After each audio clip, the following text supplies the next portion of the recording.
listening to pause. We pause for a second or two. This is episode 75, Internet, part 2.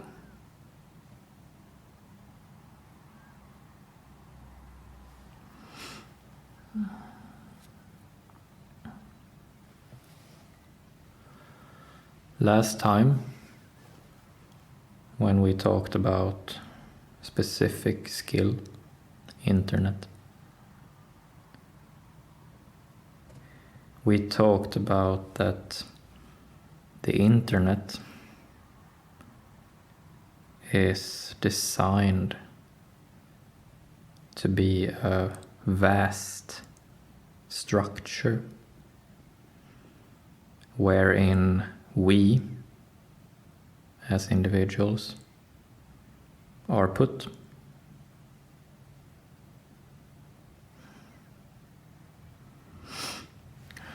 We talked about that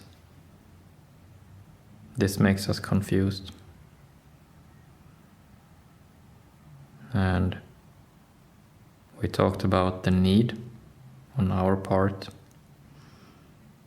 to ourselves create our own structure wherein we place the internet.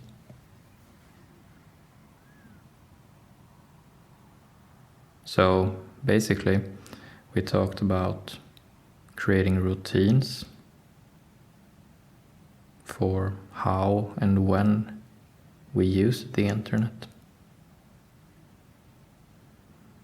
And in this way, we develop more of a symmetrical relationship with this technology.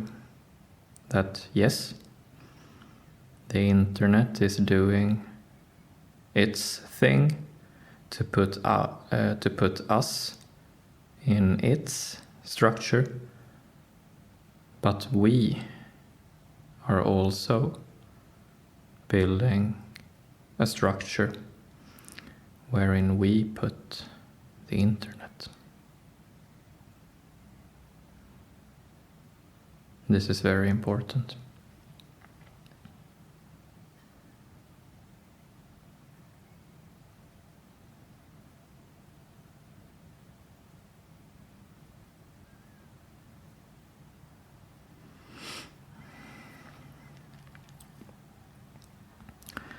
Today, we will talk about some other aspects of the internet that makes it confusing to us.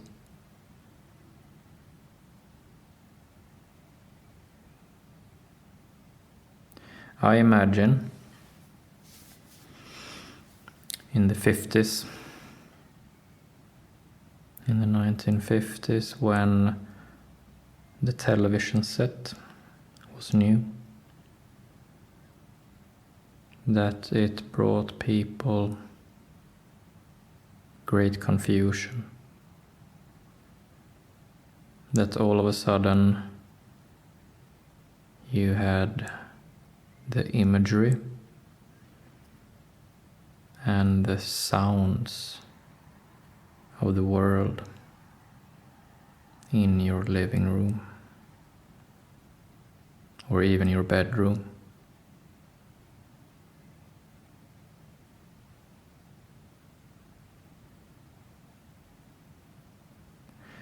I imagine that the telephone and the radio was equally confusing when they were new. That in your everyday life, the people you hear, the voices you hear, are your family's voices and some neighbors. But all of a sudden you may hear the voice of the royalties, the news anchors, comedians, musicians.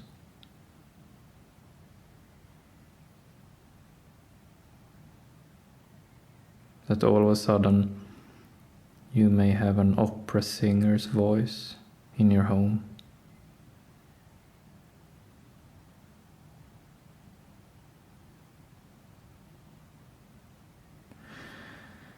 In our days, now we have the internet.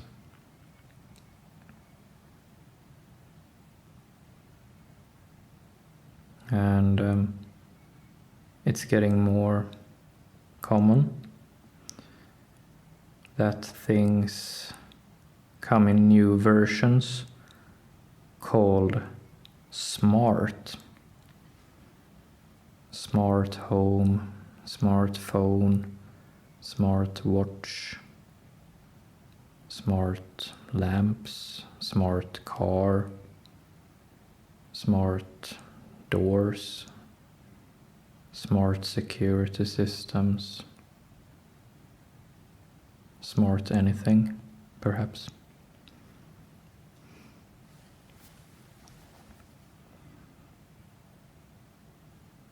And I guess this development in some ways is similar to the television set in the 50s and the radio before that.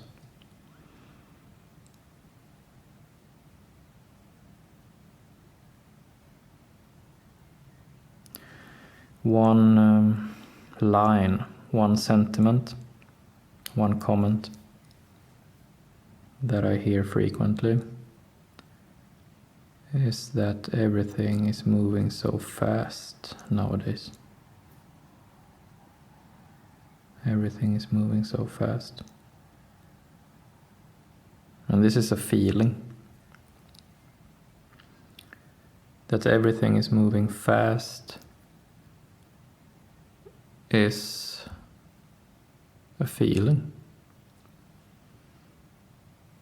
that has concrete causes, very real causes.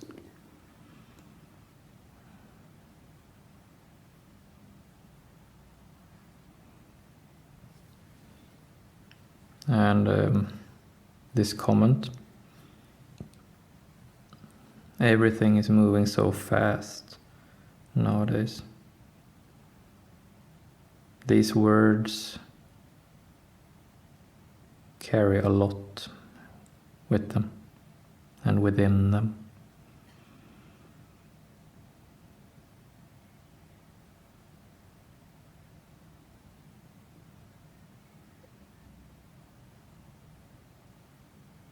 So there seems to be a few words that are connected here. Fast, everything is moving fast. And smart, everything is smart.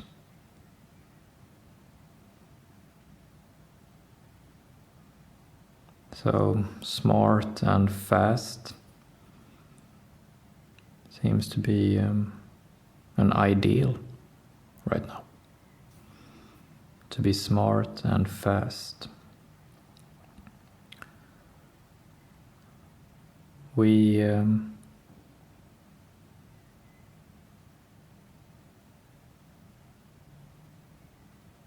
connect smartness,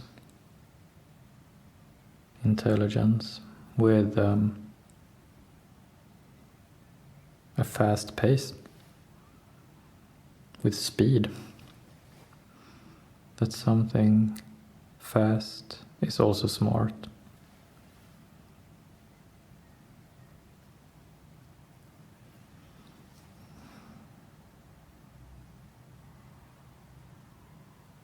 And when we feel confused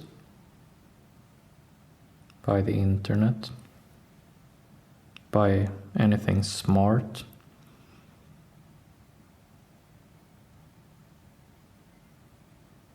then it leaves us feeling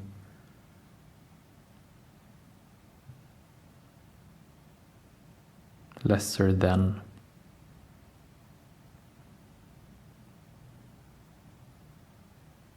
My phone is smart. I am dumb.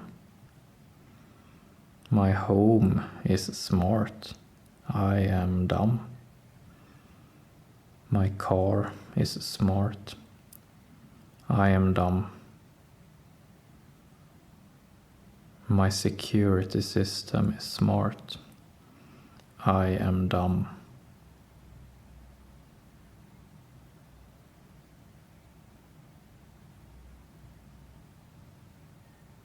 So the tools are said to be smart, smarter than us maybe. Implicitly, yes, implicitly smarter than us. Or so we are told, at least.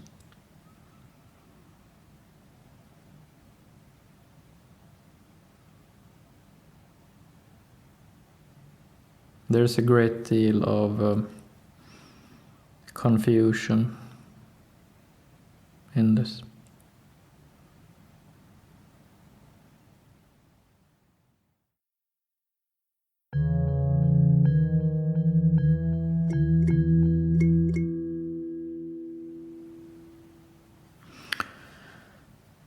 The internet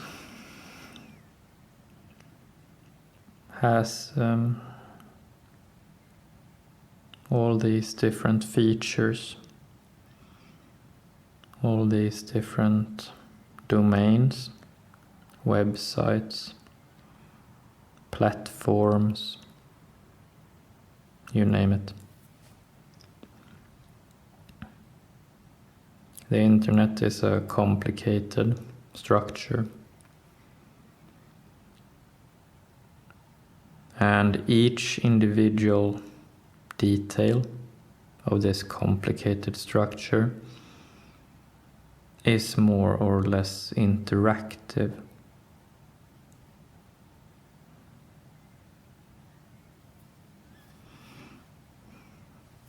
If you and me is out walking and we meet with each other, instantly there you are, and for you, instantly there I am. We are two people meeting, and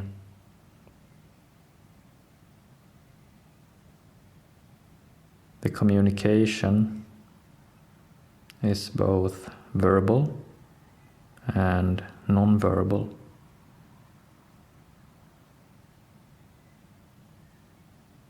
And we talk, and we use our bodies, we use our facial expressions to talk, and we really meet with each other.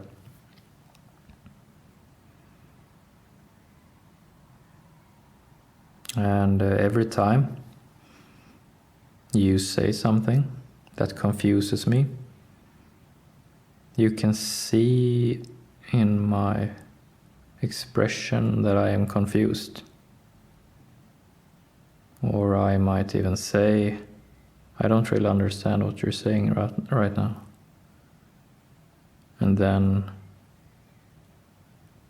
we can clear up the misunderstanding. So there doesn't need to be as much confusion.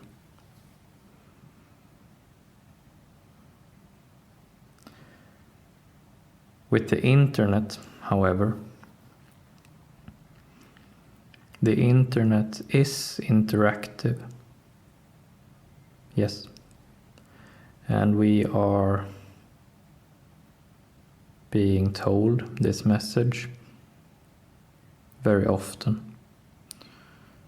Frequently, there is emphasis being put on the versatility of internet, that it is interactive and that there are many benefits to this interactive design of the technology.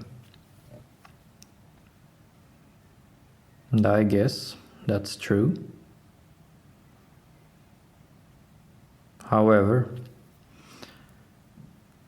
the internet is a complicated design, and each detail of the internet is interactive in different ways. It's interactive on its own terms. It's interactive in ever new ways, and interactive in ways that are more or less intuitive.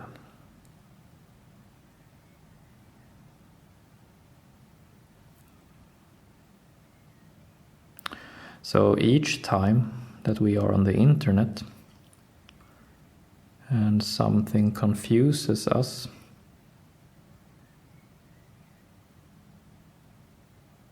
there is not the same possibility of clearing up that confusion. The internet is interactive, yes, but there is not the same meeting occurring.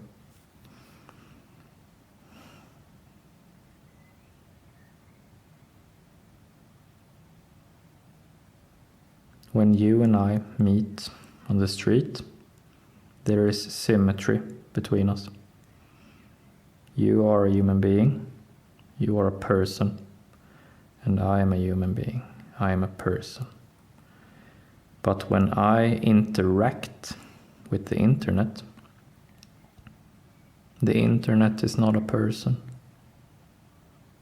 The internet is inanimate.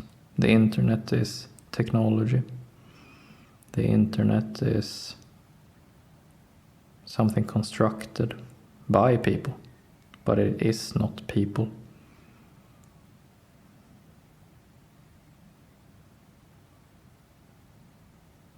But we are told that the internet is the same. Implicitly, we are told that the internet is people. But it's not. People are people. The internet is something in between people. A translation between people. Like a pair of glasses. Or like any technology.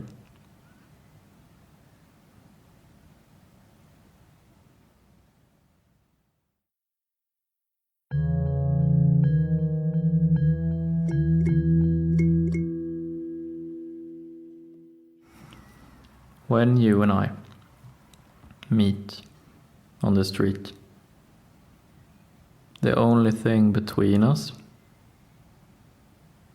is the meter or two of air between us. There's just a small distance of air between us. Nothing more. There is nothing obstructing.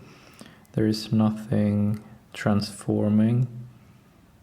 There is nothing translating between us. It's just you and me. Whereas on the internet, there are thousands upon thousands upon millions of tiny details or large details, large features, translating, obstructing, biasing,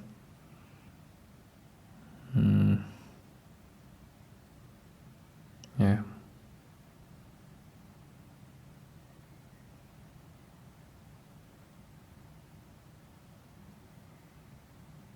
And we forget this. It's a stressful subject that we meet with each other through this extremely complicated middle technology.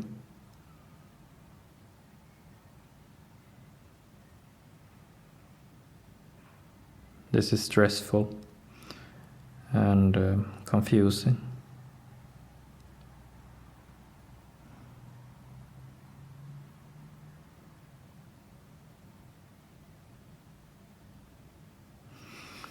And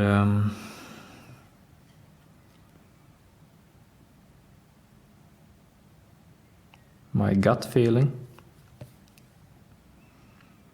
is that it is important to separate the interactivity between people on the internet with a real meeting, unfiltered, unobstructed, when you and I just meet on the street.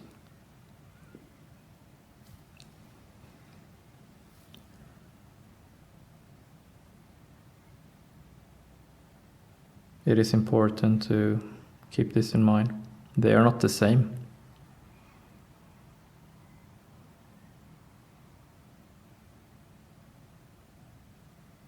We use the internet, yes, but we also meet in real life as two equals.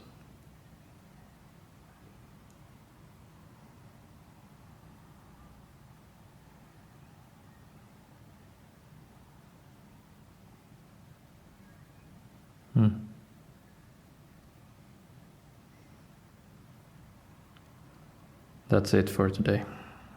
Thank you.